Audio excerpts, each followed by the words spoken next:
কালকে সকাল থেকে শুরু করেন, কালকেই বরকত দেখা শুরু করেন, দেরি করেন না যে হুজুর না 3 দিন পরে, না না, আগামীকাল থেকেই শুরু করেন, আগামীকাল থেকেই বরকত দেখা শুরু করবেন।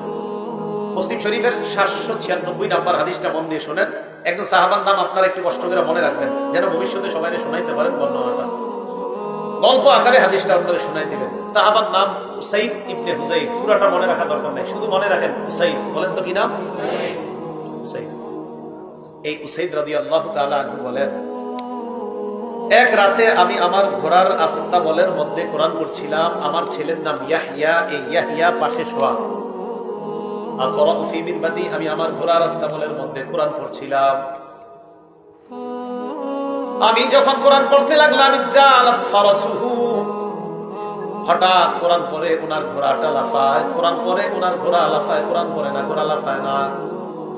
ফাকরা সুম্মা জালাত আইযান, কিছুক্ষণ থেকে উনি আবার কোরআন পড়ে, আবার ঘোড়া লাফায়। ফাকরা সুম্মা জালাত উখরা, আবার কিছুক্ষণ থেমে আবার কোরআন পড়ে, আবার ঘোড়া লাফায়। উসাইদ ইবনে হুজাইর দেখে বারবার যদি আমি আবার কোরআন পড়ি, ঘোড়া এত পরিমাণ লাফায়, ঘোড়া লাফাইতে লাফাইতে না জানি আমার সন্তান ইয়াহিয়ার উপর পাড়া পড়ে পদপিষ্ট করে আমার সন্তানটা মেরে ফেলে। আমি পড়া থামিয়ে দিলাম, থামানোর পর ঘোড়ার কাছে গেলাম। যাওয়ার পর আমি দেখলাম ফাইদা ফাওকা রাসি মিসতুজুল্লাহ, আমার মাথার উপর আকাশের এক খণ্ড মেঘ, ওই মেঘের ভিতর ফিহা আমসারুস সুরুজ, মেঘখণ্ডের ভিতর এরকম বাতির মতো অসংখ্য অগণিত বাতি দেখা যায়। ঘটনা কি? ফালাম্মা গাদাতু আলা রাসূলিল্লাহি সাল্লাল্লাহু আলাইহি ওয়াসাল্লাম, সকালে আল্লাহর রাসূলের কাছে আসলাম। আসার পর বললাম, ইয়া রাসূলুল্লাহ, রাতের বেলা একটা ঘটনা ঘটছে, আপনাকে জানাইতে আসছি। কই কি বলো? বাইনামা আনাল বারিহাতা আকরাউ ফি মিরবাদি, রাতের বেলা গত রাতে আমি আমার ঘোড়ার আস্তাবলের মধ্যে কোরআন পড়ছিলাম। হঠাৎ আমি দেখলাম আমার ঘোড়া লাফায়। নবীজি বলেন, ইতরা ইবনে হুজাইর, তুমি যদি আরো তেলাওয়াত করতা। উসাইদ ইবনে হুজাইর বলেন, হুজুর আরো পড়লাম, ঘোড়া আরো লাফায়। মন দিয়ে বুঝেন। নবীজি আবার বললেন, ইতরা ইবনে হুজাইর, ও উসাইদ ইবনে হুজাইর, তুমি যদি আরো পড়তা। সাহাবী জবাব দেয়, হুজুর আমি আরো পড়লাম, ঘোড়া আরো লাফায়। নবীজি তারপর হুজুর পড়া থামাই, ঘোড়ার লাফ থেমে যায়। নবীজি কয়, যদি আরো পড়তা। ঘটনা তো কি হইল?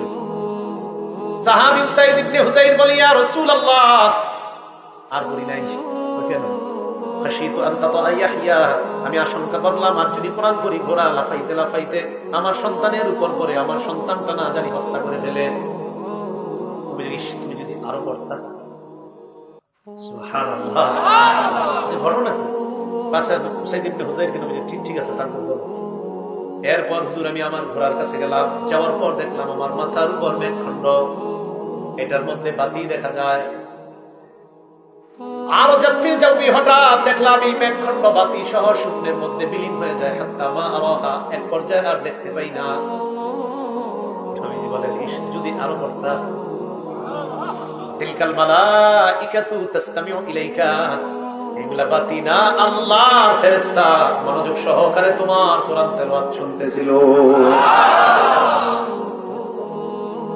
বললাম একটু বুঝলেন, তার সময় বাকি কারো ঘুম ডিস্টার্ব করা যাবে, আশেপাশে মানুষের জন্য ঘুম ডিস্টার্ব না হয়, খেয়াল রাখতে হবে, সতর্ক বুঝলেন যে আল্লাহ শুনে আর ফেরেশতারা শুনতেছে আপনার তেলাওয়াত।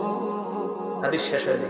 নবী সাল্লাল্লাহু আলাইহি ওয়াসাল্লাম বলেন, সাইয়্যিদ লাউ করাতা আসবাহাত, তুমি যদি সকাল পর্যন্ত একটু পড়তা।